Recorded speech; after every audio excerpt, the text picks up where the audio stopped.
This channel does not promote any violent, harmful, or illegal activities. All content provided by this channel is meant for an educational purpose only. ময়নাগুড়িতে কি ঘটনা ঘটেছে? এখনো পর্যন্ত তৃণমূলের booth সভাপতি সহ গ্রেফতার হয়েছে এই ঘটনায় 5 জন এবং সেখানে বেঁধে কংগ্রেস কর্মীকে বেঁধে পিটিয়ে খুনের অভিযোগ ময়নাগুড়িতে তৃণমূলের বুথ সভাপতি সহ গ্রেফতার 5। নীলেশ্বর এই মুহূর্তে আমাদের সঙ্গে টেলিফোনে রয়েছেন আমাদের প্রতিনিধি। নীলেশ্বর, ঘটনা সম্পর্কে কি জানতে পারছি আমরা জানতে পারছি যে 2019 সাল থেকে এই যে ভদ্রলোক যিনি মারা গেছেন মানিক রায়, তার সাথে কিন্তু একটা পারিবারিক এবং এই জমি নিয়ে গন্ডগোল ছিল আশেপাশে যারা লোকজন আছে তাদের। মানিক বাবু কংগ্রেস কর্মী ছিলেন এবং তার বিরুদ্ধে এই যে তার জমি দখল করবার চেষ্টা চালাচ্ছিলেন, তারা কিন্তু সবাই বিজেপির লোকজন বলে অভিযোগ পরিবারের। এবং এই বারবার অভিযোগ হয় এবং গ্রেপ্তার বা ইত্যাদি বিভিন্ন রকম থানা পুলিশের হয়রানির থেকে এরা পরিত্রাণ পেতে শিলিগুড়ি চলে যায় 2019 সালেই। বাড়ি ছেড়ে তারা চলে যায়। এরপরে তার যে 2টি সন্তান আছে তাদেরকে শিলিগুড়ি একটি স্কুলে পড়াতো এবং তারা শিলিগুড়িতেই থাকতো। সম্প্রতি আলাপ আলোচনার ভিত্তিতে তারা আবার ময়নাগুড়িতে গত 2-3 দিন আগে ফিরে এসেছে। ফিরে আসবার ওই দিন রাতের থেকেই তাদের উপরে ক্রমাগত হুমকি এবং অত্যাচার চলতে থাকে। এরপর পরিবারের যেটা অভিযোগ, তার স্ত্রীর যেটা অভিযোগ, যে গতকালকে রাত্রে একদল দুষ্কৃতী আসে তাদের বাসায়, এসে তাদের যে ঘরের বেড়া ভেঙে মানিক বাবুকে টেনে বার করে নিয়ে চলে যায়। এরপরে ওই কাছেই অন্ধকারের মধ্যে একটি গাছ ছিল, যেই গাছে তাকে বেঁধে মারধর শুরু করে এবং বেধড়ক মারধর করতে থাকে। এরপর বলে যে তাকেও নাকি এই যে মানিকবাবুর স্ত্রী রয়েছে তাকেও নাকি মারধর করবে, পেট্রোল দেবে, এমনই কিন্তু অভিযোগ উঠছে। এরপরে শুনতে পেরে তার যে ছোট নাবালক ছেলে আছে সে তখন থানার দিকে দৌড়তে থাকে। প্রায় 30 মিনিট দৌড়ে সে থানায় যখন পৌঁছায়, এরপর পুলিশকে খবর দেয়। মানে এই যে গোটা ঘটনাটা নীলেশ্বর ঘটলো, এর পেছনে কারণটা কি? কি কারণে এই ধরনের একটা ঘটনা? মূল কারণ সেটা হচ্ছে তোরা কেন এখানে এসেছিস, আবার তোরা এখানে আসবি না। এবং যেটা অভিযোগ যে তাদের জমিতে এবার নতুন করে আবার এরা একটা ঘর তৈরি করবে, এরকম একটা পরিকল্পনা করেছিল। সেই পরিকল্পনার কথা এরা জানতে পেরে যখন আসে, অর্থাৎ তাদের বাড়া ভাতে যখন ছাই পড়ে যায়, তখনই তার উপরে নতুন করে আবার আক্রমণ নেমে এসেছে। এমনটাই কিন্তু জানাচ্ছেন পরিবারের লোকজনেরা। পলিটিক্যাল কি রিঅ্যাকশন পাচ্ছ নীলেশ্বর? তার কারণ একজন কংগ্রেস কর্মী, তাকে বেঁধে পিটিয়ে খুনের অভিযোগ ময়নাগুড়িতে এবং অভিযোগের আঙুল তৃণমূলের দিকে। দেখো, তৃণমূল কংগ্রেস বা যারা স্থানীয় তৃণমূল নেতৃত্ব আছে তারা কিন্তু ঘটনাটাকে সম্পূর্ণ অস্বীকার করেছেন এবং তারা যেটা বলছেন যে এটা কোনো রাজনৈতিক ঘটনা নয়, এটা পারিবারিক ঘটনা, যেটাকে রাজনৈতিক রং লাগানো হচ্ছে। কিন্তু কংগ্রেসের পক্ষ থেকে দাবি করা হচ্ছে যে তাদের কর্মীকেই পিটিয়ে খুন করা হয়েছে এবং এটা সম্পূর্ণ রাজনৈতিক উদ্দেশ্য নিয়েই করা হয়েছে। নীলেশ্বর, আরো একবার এই মুহূর্তের পরিস্থিতি কি, পুলিশ কি বলছে? পুলিশের পক্ষ থেকে আমরা যতদূর জানতে পেরেছি যে এখনো পর্যন্ত ঘটনায় 5 জনকে গ্রেপ্তার করা হয়েছে এবং তাদেরকে আজকে জলপাইগুড়ি আদালতে তোলা হয়েছে। এলাকার পরিস্থিতি কিন্তু এই মুহূর্তে থমথমে রয়েছে। মঞ্জিদা, আবার কি নতুন করে কোনো অপ্রীতিকর ঘটনা ঘটতে পারে এরকম কোনো আশঙ্কা থেকে যাচ্ছে নাকি নীলেশ্বর? দেখো, পরিবার কিন্তু আতঙ্কিত। পরিবার যেটা আশঙ্কা করছে যে তাদের উপরে আবার হামলা নেমে আসতে পারে এবং তারা যেটা চাইছে যে তাদের যেটুকুন জমি আছে সেই জমিটা বিক্রি করে দিয়ে তারা অন্যত্র চলে যাবে এবং এইটা যাতে এই মুহূর্তে তারা আর সুস্থ করে করতে পারে, এমনটাই কিন্তু চাচ্ছে পরিবার। মঞ্জিরা,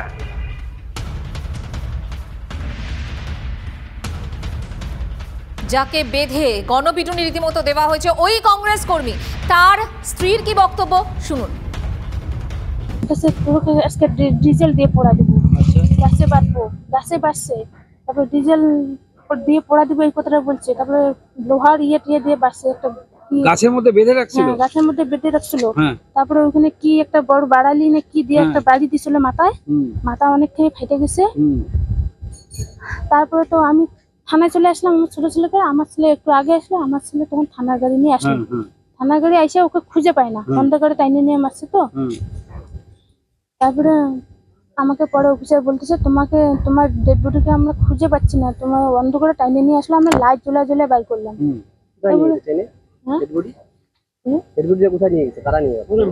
মানে মারতে মারতে যে বাইরে নিয়ে আসলো, বাড়িতে টাইনে নিয়ে মারতে মারতে গাছের মধ্যে বাঁধলো, বাঁধে দড়ি দিয়ে বাঁধে, তারপরে মাথাটা একটা বাড়ি দিছে, তো ওই বাড়িটা তো ইসে হয়ে গেছে। নীলেশ্বর, এটা একটা ভয়ঙ্কর অভিযোগ। শুধুমাত্র বেঁধে পেটানো নয়, খুন করার পর্যন্ত অভিযোগ, এবং একজন ব্যক্তি তার মৃত্যু পর্যন্ত হয়ে গেল এই ঘটনায়।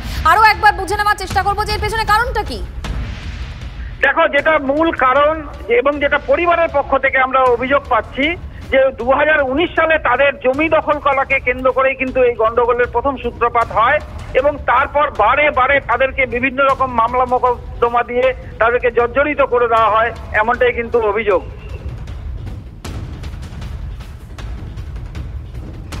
নীলেশ্বর, তুমি আমাদের সঙ্গে থাকো। এই মুহূর্তে বিজেপি নেতা সজল ঘোষ আমাদের সঙ্গে রয়েছেন। সজলবাবু, প্রত্যেক দিন যে রিয়াকশন আপনাদের কাছ থেকে আমরা নিই, আজও সেটা নিতে হচ্ছে আমাদের। তার কারণ আবারও একজন রাজনৈতিক কর্মী, কংগ্রেস কর্মীকে বেঁধে পিটিয়ে প্রথমে মারধর করা হয়, এমন মারধর করা হয় তার মৃত্যু পর্যন্ত হয়ে যায়।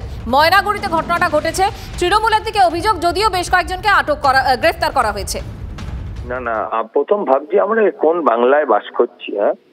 প্রত্যেক দিন, মানে আজকের দিনে বেঁচে থাকাটা খবর, খুন হওয়াটা কোনো খবর নয়। পশ্চিমবঙ্গে খুন হয়নি এমন একটা দিন যদি থাকে, সেটা খবর হবে যে আজকে পশ্চিমবঙ্গে খুন হলো না। কোথাও গাছে বেঁধে মারছে, কোথাও গুলি করে মারছে, এমনকি পুলিশেরও নেই, মুক্তি নেই। পুলিশকে লক্ষ্য করেও নিয়মিত গুলি চালানো হচ্ছে। মানে পশ্চিমবঙ্গে আইনের শাসন ছেড়ে দিন, শাসকের আইনটাও শাসকের হাতে প্রপারলি নেই। শাসকের আইনটাও শাসকের হাতে প্রপারলি নেই। তাদের জোট করে একে সহকর্মীকে তারা মেরে দিচ্ছে। যারা সারা ভারতে জোট করে আছে, বিরোধীও সঠিকভাবে নয়, তাদেরকে তারা খুন করছে। আসলে এরকম একটা রক্তপিপাসু খুনি এবং শুধুই টাকার জন্য রাজনীতি করা দল ভারতবর্ষে এর আগে কখনো দেখেনি। একটা বিষয় বুঝতে পারছি না, ধরুন সুপ্রিমোর বা দলের শীর্ষ নেতৃত্বের নির্দেশ রয়েছে কোনোভাবে এই ধরনের গাজওয়ারি বা এই গণপিটুনির ঘটনা যেভাবে ঘটছে সেগুলোকে কোনোভাবে বরদাস্ত করা হবে না, ব্যবস্থা নেওয়ার কথা বলা হচ্ছে, তারপরেও এই ঘটনাগুলোতে কোনোভাবেই রাশ টানা যাচ্ছে না, কারণ কি?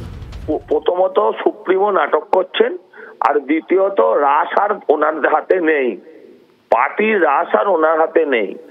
যে যার জেলায় জেলায় আলাদা আলাদা প্রাদেশিক তৃণমূল হয়ে গেছে। শুধু ভোটটা সবাই একসাথে করে, কারণ জানে যে যা পাপ ওরা করেছে, এতে যদি সরকারের পরিবর্তন হয় তাহলে ওদের কোনোভাবে মুক্তি নাই, সেটা জনগণের আদালত থেকে। ধন্যবাদ আপনাকে আমাদের সঙ্গে কথা বলার জন্য। সজল ঘোষের সঙ্গে আমরা কথা বলছিলাম, এবং ওই মৃতের পরিবার তারা কি বলছেন ঘটনা প্রসঙ্গে, তাদের কি অভিযোগ শুনুন। মেন ঘটনা হচ্ছে মানিক রায়ের সঙ্গে একটা বাড়ি ভাঙচুর কেস হয়েছিল সেই 5 বছর আগে। মানিক রায়ের বাড়ি ভাঙচুর করে এবার মানিক প্রাণের ভয়ে শিলিগুড়ি যায়। শিলিগুড়িতে যাওয়ার পরে এখান থেকে 5 বছর কেটে আসে, পার্টির সহযোগিতায় সে বাড়ি আসে রোববার, সামনে রোববার। কোন পার্টির সহযোগিতা?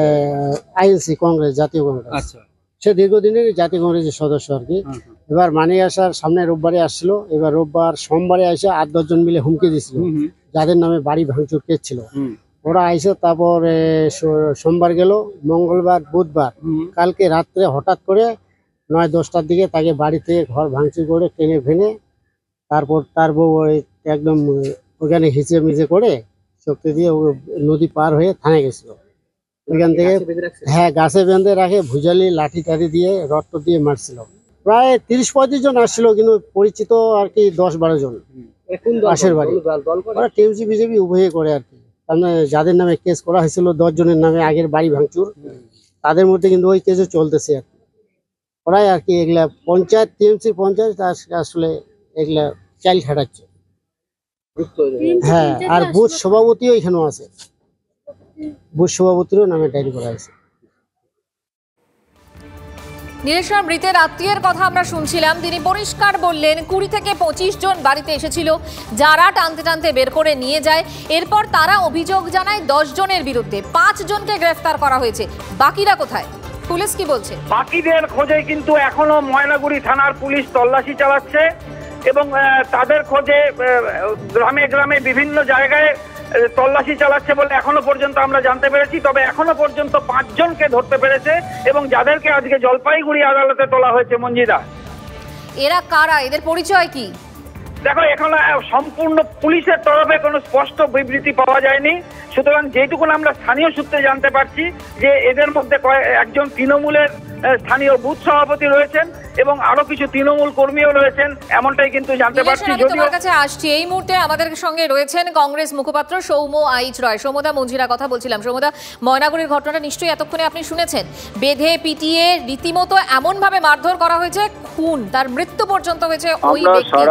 আমরা সারা পশ্চিমবাংলায় মঞ্জিরা, সারা পশ্চিমবাংলায় আক্রান্ত। আমাদের প্রতিদিন আমরা প্রতিনিয়ত জীবন জীবিকা সমস্ত কিছু আক্রান্ত হয় তৃণমূলের দ্বারা। বিরোধী রাজনীতি করার মানেই হচ্ছে এখানে খুন আমাদের কপালে লেখা থাকে, অত্যাচার, খুন, জখম, মার। আজকে ময়নাগুড়ির ঘটনা আমরা জানি, অত্যন্ত বেদনাদায়ক। আমরা যাচ্ছি, আমাদের টিম যাচ্ছে, জেলা সভাপতিরা যাচ্ছে। কি ঘটনা কি জানতে পারলেন সৌম্যদা? না, পুরোপুরি তৃণমূলের লোকেরা আমাদের এই কংগ্রেসের কর্মীকে খুন করেছেন, প্রাথমিকভাবে এই খবর এসছে এবং এটাই আমাদের ভবিতব্য। আমরা পশ্চিমবঙ্গে বিরোধী রাজনীতি করা মানে খুন হতে হবে, কারণ তৃণমূল দলটা এখন দুষ্কৃতকারী খুনিদের হাতে দ্বারা পরিচালিত হয়। এ রাজ্যে যতই মুখে বলুন না কেন মাননীয় মুখ্যমন্ত্রী, এই রাজ্যে তৃণমূল কংগ্রেস এই সরকারটাকে পরিচালনা করেন এবং তৃণমূল কংগ্রেসের গুন্ডা যারা, তারা মনে করেন এটা তাদের সরকার, তাদের কিছু হয় না। এই ঝালদা থেকে শুরু করে তপন কাণ্ড থেকে শুরু করে প্রত্যেকটা গ্রামে গ্রামে পঞ্চায়েত নির্বাচনে আমাদের কর্মীরা অত্যাচারিত হয়েছে, খুন হয়েছে, এটাই আমরা দেখতে পাচ্ছি। হ্যাঁ, বলুন। হ্যালো, ধন্যবাদ সৌম্যদা, অনেক ধন্যবাদ আমাদের সঙ্গে কথা বলার জন্য। সৌম্য আইচ রয়, কংগ্রেসের মুখপাত্রের সঙ্গে আমরা কথা বললাম। কংগ্রেসের প্রতিনিধি দল তারা ময়নাগুড়িতে যাচ্ছেন। মৃতের ছেলে, তার কি বক্তব্য শোনাবো আপনাদের। ওরা বাড়ি আসে, আমরা ঘরে ছিলাম, আর ওরা হচ্ছে ঢিল মারছিল, বলে বেরো বেরো, চিল্লাচ্ছিল, হুমকি দিচ্ছিল, আর আমরা বেরোই নেই। তারপরে ঘরটা ভাঙে বাবাকে টাইনে ওখানে মাঝে গাছের মধ্যে বাঁধিয়ে রাখছিল। আমি দৌড়ে দৌড়ে থানা গেছিলাম। তুমি থানাতে গেলা? তারপরে থানাতে গিয়ে কি পুলিশকে বললা? কি বললা? বাবাকে মারতেছে ওখানটা। তারপরে পুলিশ হচ্ছে আমাকে নিয়ে গাড়িতে করে আসলো। তারপরে আসে এখানে কেউ নেই, ওখানটা ওদিকে গোটা লোক জড়ো হয়েছিল। ওখানটা বললো, একটা ছেলে বললো ওখানটায় মালিক রেখে বাইরে রাখছে। ওখানটায় যায়, বাথরুম গুলো খুলে গাড়িতে উঠে হাসপাতালে নিয়ে আসলো। বাড়ি থেকে যেতে কতক্ষণ লাগবে থানায় যেতে? আধা ঘন্টা মতো। আধা ঘন্টা দৌড়ে থানায় গেছো বাবাকে বাঁচানোর জন্য? একা একা? হ্যাঁ। আবারও চলে যাবো আমাদের প্রতিনিধি নীলেশ্বর আমাদের সঙ্গে রয়েছে। নীলেশ্বর, এখনো পর্যন্ত তোমার মাধ্যমে যেটা জানলাম যে স্থানীয় তৃণমূল কংগ্রেস তারা বলছে এর সঙ্গে রাজনীতির কোনো যোগ নেই, তাহলে কিসের যোগ রয়েছে? দেখো, ঠিক এই জায়গা থেকে কিন্তু প্রশ্ন উঠছে, যদি রাজনীতির থাকে যোগ না থাকে তাহলে পরে এই একটা কংগ্রেস কর্মী যিনি কিন্তু এর আগে পঞ্চায়েত নির্বাচন প্রতিদ্বন্দ্বিতা করেছেন বলে আমরা স্থানীয় সূত্রে জানতে পারছি, তাকে কেন এইভাবে বেধড়ক করা হলো এবং যার পরিণতি মৃত্যু পর্যন্ত হলো, এই জায়গা থেকে দাঁড়িয়েই কিন্তু প্রশ্ন গেল। মঞ্জিরা, বলা হচ্ছে যে 2019 সালে এই গন্ডগোলের প্রথম সূত্রপাত হয় এবং ময়নাগুড়িতে তার যে জমি আছে সেই জমি দখল করাকে কেন্দ্র করেই এই গন্ডগোলগুলো ছড়িয়ে পড়তে থাকে।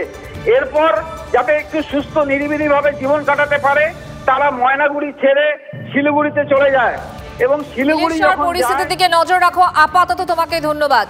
একজন কংগ্রেস কর্মী, তাকে বেঁধে গণপিটুনি এবং এমন মারধর করা হয়েছে যে তার মৃত্যু পর্যন্ত হয়েছে এবং অভিযোগের আঙুল তৃণমূল কংগ্রেসের দিকে এবং বিরোধীরা বলছেন যে বিরোধী রাজনীতি এখানে এ রাজ্যে করা যাবে না। পুলিশের ভূমিকা নিয়ে আবারও প্রশ্ন উঠছে, তার কারণ যে কজন এই ঘটনার পেছনে যুক্ত তাদের মধ্যে মাত্র 5 জন গ্রেফতার করা হয়েছে।